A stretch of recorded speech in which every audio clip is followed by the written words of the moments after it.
thick, clinging shadow seemed to seep through Ethan's downcast eyelids, settling on his small face. The 6-year-old boy had returned from bright horizons, not just sad, but somehow emptied, his usually mischievous eyes dull. "What's bothering you, little one?" Olivia whispered, kneeling down, her gaze desperately searching for a spark in her son's eyes. "Did Chloe hurt you again?" "Mom, I don't want her kisses. She's following me around like sticky ivy," Ethan breathed out, his voice barely audible. A gentle smile curved Olivia's lips. She affectionately ran a hand through his golden curls, mussing them up. "My little heartbreaker. At 6, girls are already falling for you." Olivia's fingers slid across her phone screen, dialing Ava, Chloe's mother. Their homes were next door, the shared walls seemingly breathing their intertwined stories. "Ava, my little heartbreaker is back from the land of little souls," with a heavy sigh. "Says the girls won't leave him alone." Yes, I could barely keep from laughing myself. "But dear, please don't take offence, but could you ask Chloe not to try kissing him? I know it's just kids being kids, but he's bothered by it, probably uncomfortable saying no." "Chloe?" Her friend's voice held genuine surprise. "That doesn't sound like her." "Well, all right, I'll talk to her." The women exchanged a few more words about the chaos of motherhood, and Olivia, ending the call, let out a slow breath. It was good that her old friend hadn't taken her words badly. 2 days later, picking Ethan up from daycare, Olivia sat him at the table, where Michael, the head of their little family, was already waiting. With an ironic smile, she asked, "So, have your little admirers backed off?" "Yes, Mum." "And Chloe?" "Uh-huh. We're playing a new game." "What kind of game?" "Chloe lies on the floor, and I get on top, and I do push-ups like Daddy, only with my bottom. It's called the shadow game."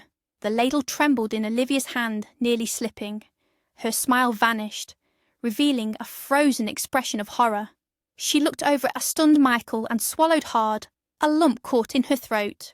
"Who showed you this game?" "Chloe." The rest of dinner passed in heavy silence. When Ethan ran off to his room to dive into the world of his toys, Olivia whispered, barely moving her lips, "Look at the games they're playing. Listen, we can't just leave this. We have to explain to him that this game is wrong." And they seemed like such a model family. "Are you talking about Chloe's parents? It's awful, of course. Mr. Harris is a decent man, and his wife too. But are you sure it wasn't Ethan who started it?" Olivia stared hard at her husband. "Michael, no. We saw him right away when he came into our room at night. He didn't have a chance to understand anything. What are we going to do? He's going to start asking, why not? Why is this game bad?" "Okay, I'll go talk to him, and we'll discuss everything before bed." She went into his room, felt around in the closet for his pajamas, and handed them to her son. "Ethan, it's almost bedtime. Let's get changed."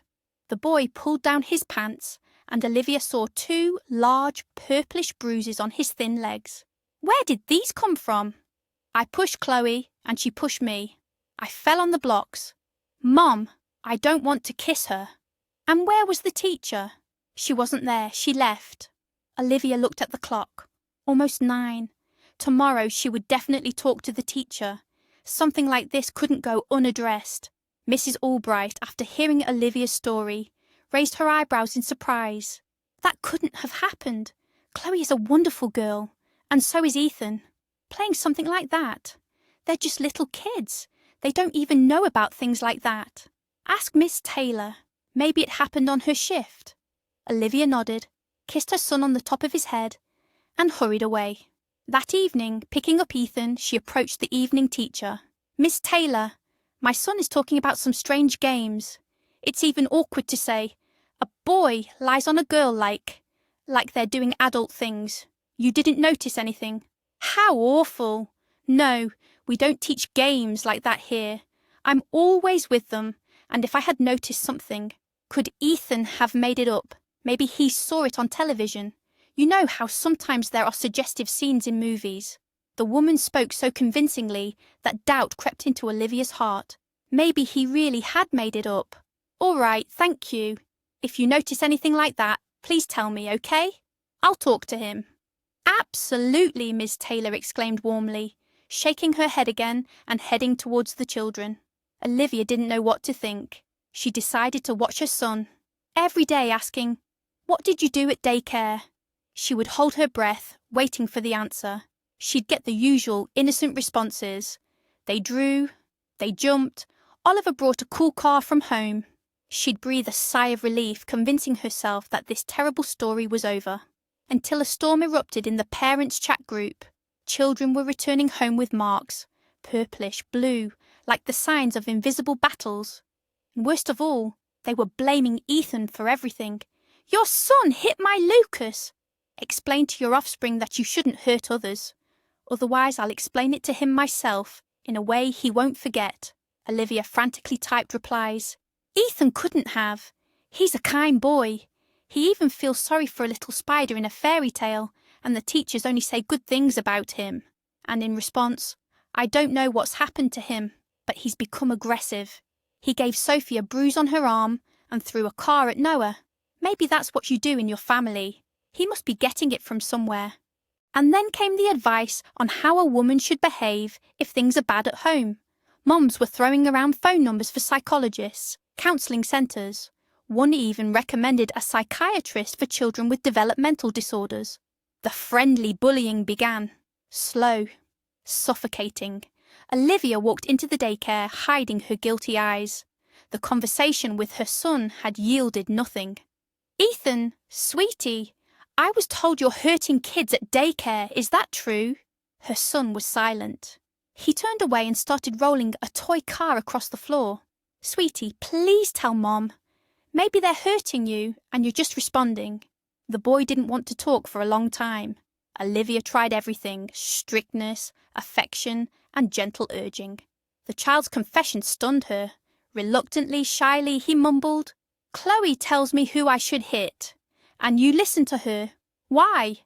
Olivia called Chloe's mother, and got a harsh pushback. "My daughter has nothing to do with this. I asked her.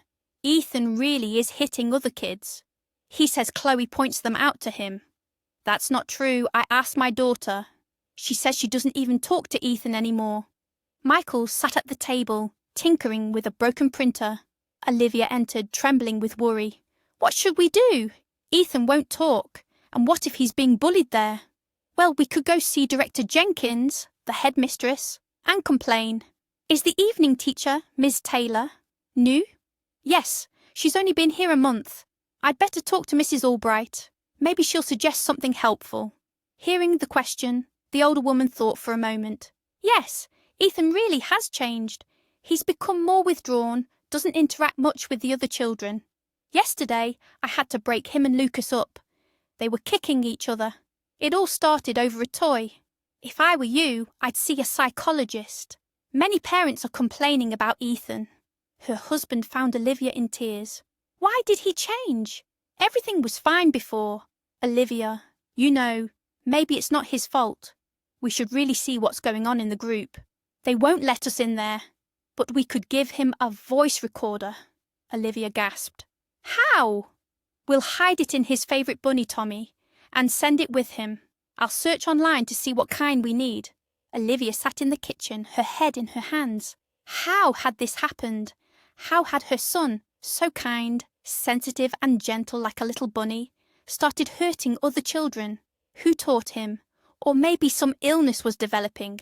Weren't these the first symptoms of something like schizophrenia? Oh God, please not that.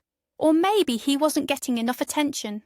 Or maybe he was just defending himself and lying about Chloe.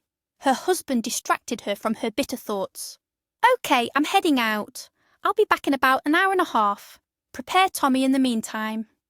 Her son fell asleep, and Olivia carefully took his plush favourite from the bed. She unstitched the back and placed the recorder her husband had brought inside. "What's the remote control for?" "When you leave the group, press it. You won't want to poke the toy's belly in front of everyone." Getting Ethan ready for daycare, Olivia handed him Tommy. "My Tommy said he wants to go to daycare with you and help you make friends with the other kids again." The boy wrapped his plush friend in a scarf and hugged him close. After leading her son into the group, Olivia pressed the remote. She called her husband. So, are you listening?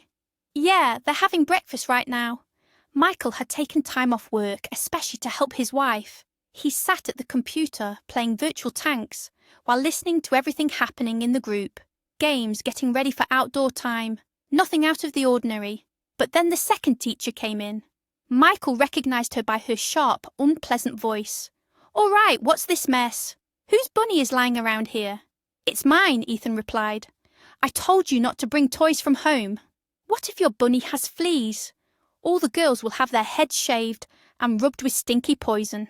I'll take it to the storage room and give it back when your parents arrive. Then there was some rustling, the sound of footsteps on the stairs, and unexpectedly, a man's voice. You finally came! My cat! No, not on the table. The leg is weak. Oh, my dear, what are you doing to me? By the sounds of kissing and gasps, Michael understood what was happening in the storage room. He called his wife. The teacher and some man are getting busy in there. Right in the group? No, they went into the storage room. They're really going at it. You can even hear it through the bunny. But it would have been better if the little guy stayed in the group. The woman said she'd give it back when the parents arrive. Olivia had an idea. Michael, I'll call her right now and tell her I'll be there soon. Then I'll be late. You keep listening. Her husband muttered that he'd dreamt of listening to such garbage for 100 years and hung up. Michael listened to the satisfied rustling. The teacher's voice came through. Hold on, Mr. Harris, my phone's ringing. Apparently she took the call because a breathless hello was heard. You'll be here earlier? In half an hour? Yes, we'll be waiting. No, everything's fine. I just carried a heavy tray. I'm tired. Michael chuckled. Some tray. The teacher was silent for a second, and then her disappointed voice was heard. Okay, Mr. Harris, I have to go.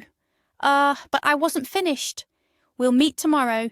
Some idiot decided to show up early for her kid, and tomorrow I'll bring Chloe with me. She can watch the children. Michael immediately called his wife. Do you know what she said? She said she's bringing Chloe tomorrow to leave the kids with her and sneak off on a date. This is insane. Are they all like that there or what? We don't have anyone named Chloe. The assistant, the cook, the music teacher have different names. Did she leave the bunny in the storage room? I don't know. They're not finished yet. Oh, she's coming. She went in with the kids, yelling at some Noah. All right, I'll keep listening. Maybe I'll find out who this Chloe is. Olivia knocked on the door and saw Ethan sitting alone on a little chair. Seeing his mom, the little boy was happy, rushed to her and hugged her legs tightly. Mommy! At his happy cry, Miss Taylor came out of the bedroom. With a sugary smile on her face, but barely restraining her anger, she asked, You were planning to pick up Ethan earlier, weren't you? It didn't work out. I had just gotten ready to leave when my boss called. He wouldn't let me go until I finished his work. How did he behave? Badly. He fought with 3 kids and threw a book at Sophie. You need to take care of your child, the woman said reproachfully, hinting at Olivia's irresponsibility. Olivia bit her lip. Yes, we're already looking for a psychologist. Ethan told me the other day that a new girl appeared in our group, Chloe. The woman seemed flustered. She's not in this group. That's my daughter. There are problems with the after-school program at her school, so I bring her with me. Olivia managed to keep from telling the woman to her face everything she knew. Hurrying Ethan along, she rushed home, put on cartoons for her son, and sat down next to her husband. Can you believe it? That's her daughter. No wonder she knows about things like that, and she clearly realised these games were coming from her precious daughter, but wouldn't admit it. I'm going straight to Director Jenkins tomorrow. Admit it. You're kidding. I wonder if she'll bring her daughter tomorrow. If she brings her, then she has absolutely no conscience. Lying in bed, Olivia rehearsed her speech. How she would tell everything to a shocked Director Jenkins. How they would listen to the recording together. Of course, Miss Taylor would be fired after that. And forced to apologise to them. Olivia clearly pictured Miss Taylor's frightened and ashamed face. After this, that disgraced teacher wouldn't be hired at any daycare. But it didn't turn out that way. At first, Director Jenkins listened carefully, but then, when the conversation got to the strange children's games, she snorted indignantly. "What are you talking about? That could never happen. A teacher abandoning children and going off to engage in indecencies. Miss Taylor is a first-class teacher. She has 7 years of experience. But she's new here. And what about that? The person quit their previous job and came to us. As you know, with our salaries, we're lucky to find a good specialist. But I have a recording of her going into the storage room. There are such sounds there. Just listen." The woman looked at Olivia reproachfully. "And do you know that making an audio recording without consent is illegal? What are you waving your device around for? If you're not happy with how our daycare operates, you can take your child out. I have 17 people waiting for a spot." Olivia stared at the woman, bewildered. Why was she so indifferent? "But how?" "You won't even listen. You're the headmistress. It's your right and duty to know what kind of people are with the children. Don't tell me what I should do. And your recording, how do I know where you made it? Go now.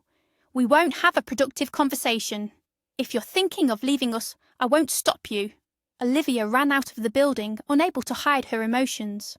The rudeness, arrogance, and dismissiveness of the indifferent woman completely threw her off balance. How could she be like that? In tears, she called her husband. "Michael, it's awful. She's covering for her." She basically said, "If you don't like it, leave the daycare." I'm still shaking from what she said. "Calm down. We'll figure something out." At a family meeting, they decided to take Ethan home for 2 weeks. Their son seemed to thaw.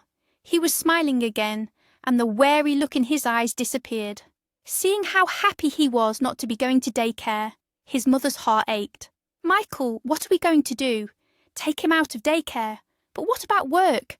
Private daycare is too expensive, and we can't quit our jobs." Her husband frowned, twirling a lighter in his hands. "But we can't leave him there. What if Miss Taylor starts retaliating against him? I don't understand why we have to suffer because of this woman. And not just us, but all the other children too." "Maybe send the recording to the group chat," Michael suggested. "Is that legal? Won't they accuse us of slander?" By the end of the 2nd week, having exhausted themselves with thoughts, new plans, and assumptions, the family made a decision. They would send Ethan back to daycare, and they would gather solid evidence of what the teacher was doing instead of looking after the children. "Michael, but how do we do that? You can't put a camera in Tommy." "I don't know, Olivia. Let's think about it for another week."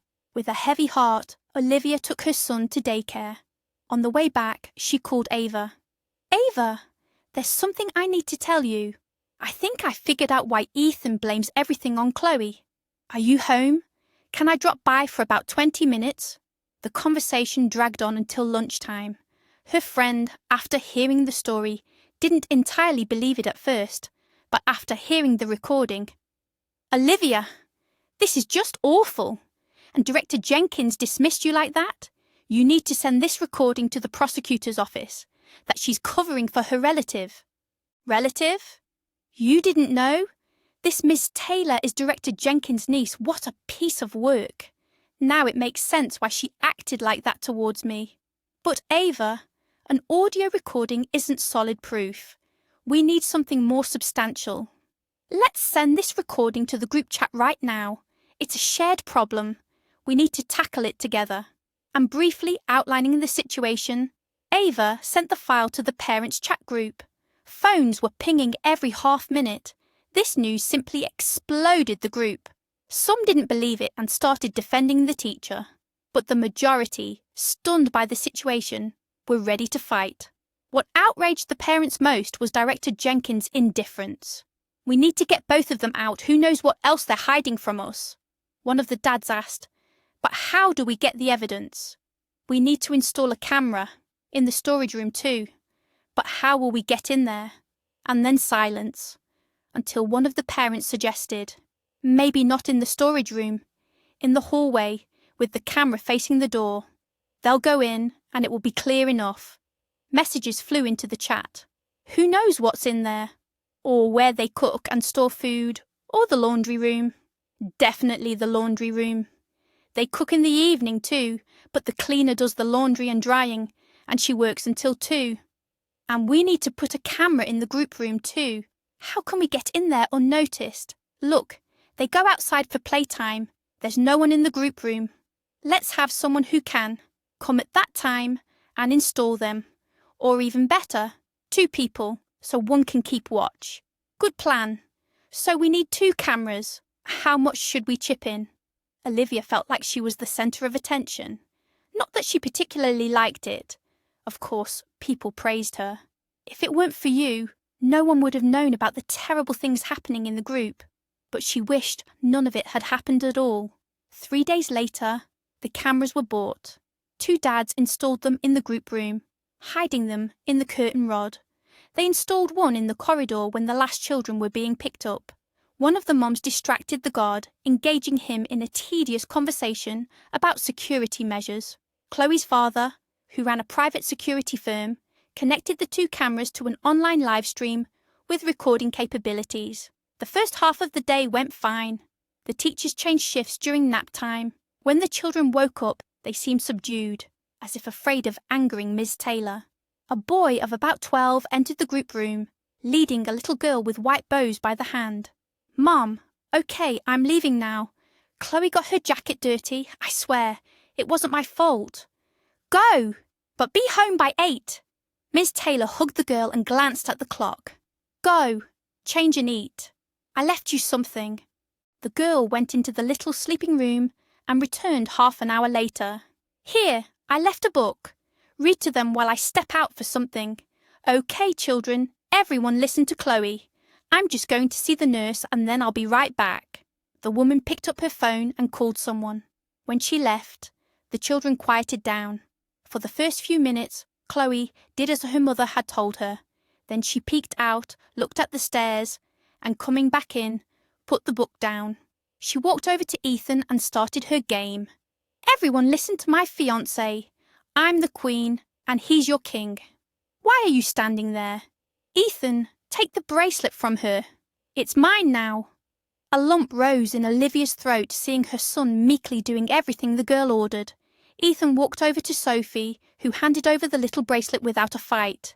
"And this one," the queen pointed at a dark-haired boy in blue shorts. "I don't like him." "Hit him." Ethan just stood there. "Hit him, I order you." And she slapped Ethan on the back of the head. He went, like a zombie, and pushed the innocent boy. The chat group exploded with messages. Parents, unable to restrain themselves, were cursing. Olivia's hands were trembling as she tapped the keys. "Michael, I can't. I'm going to get him right now." "Don't. I'll be there in a couple of minutes." The teacher's daughter, crossing one leg over the other, beckoned Ethan over. "Now let's go to the little sleeping room and play the shadow game. You earned it. Go on, kiss me on the cheek so everyone sees." Olivia prayed that her husband would get there before the awful thing Chloe had planned. And he did. Michael burst into the group room, scooped Ethan into his arms and carried him out. 2 other fathers were standing guard by the storage room. The affectionate lady had gone in there 15 minutes ago. After her, looking around stealthily, the guard, Mr. Harris, had slipped in. A couple of minutes later, Ava dragged a resisting Director Jenkins towards the door. "What do you think you're doing? What right do you have to film in here?" Puffing herself up like an important hen, she glanced at the fathers with contempt. "And what are you all standing here for?" One of the men knocked on the storage room door. "Come on out. That's enough getting intimate. We're all waiting for you." There was a rustling sound from inside the room. "Stop hiding, everyone knows. Miss Taylor, your aunt is standing right here. Come on out." It was a shame there wasn't a camera in the storage room itself. Olivia longed to see their faces when they realised the whole situation, but the couple was afraid to come out. They just stayed in there, hoping everyone would leave. No chance. More and more spectators arrived. About 12 parents had gathered before the bolt on the laundry room door creaked open. Lifting her nose proudly, Miss Taylor came out first. Her lips were pressed tight as she scanned everyone present, but fear and humiliation were clearly readable in her eyes. She marched monumentally past her aunt, who stood there with a sour expression, and spat out, "This is illegal. You are invading my private life." "Go get a room somewhere else," one of the dads said with a smirk, and the crowd laughed. Humiliated, Miss Taylor ran towards the group room. The guard, Mr. Harris, came out next. He didn't try to play the hero and awkwardly spread his hands. "No need to argue. I'll hand in my resignation." Footsteps were heard on the stairs, her cheeks burning with shame. Dragging her daughter by the hand, Miss Taylor came down the stairs. She shot a furious glance at Olivia, then yanked her daughter's hand and marched out. A shamefaced Director Jenkins weakly made excuses. "I didn't know." "Oh, how awful, and you were all so clever. How could she dare to do such a thing?" Olivia interrupted her. "You all knew. There's no need to make excuses here. We're going to the Ministry of Education tomorrow, and we'll tell them all about you and your niece." Horror froze in the woman's eyes. She babbled things like, "Forgive me. I'll make amends. Surely you feel some pity for me." "No, I don't," Michael cut in sharply. "Let's go. There's nothing more to say to her." Both relatives resigned the following morning. But it didn't save them. Olivia didn't push for details, but the investigator told her himself. They wouldn't get prison time, but they would definitely receive an administrative penalty, and they would be deemed professionally unfit, ensuring they could never work with children again. Director Jenkins cried and swore she knew nothing, but it turned out she knew and had been turning a blind eye to her niece's antics. The guard, Mr. Harris, confessed. Olivia took her son to see a psychologist, but that wasn't what helped them. When Ethan learned that Chloe and Miss Taylor would never be in his group again, the boy returned to his old self.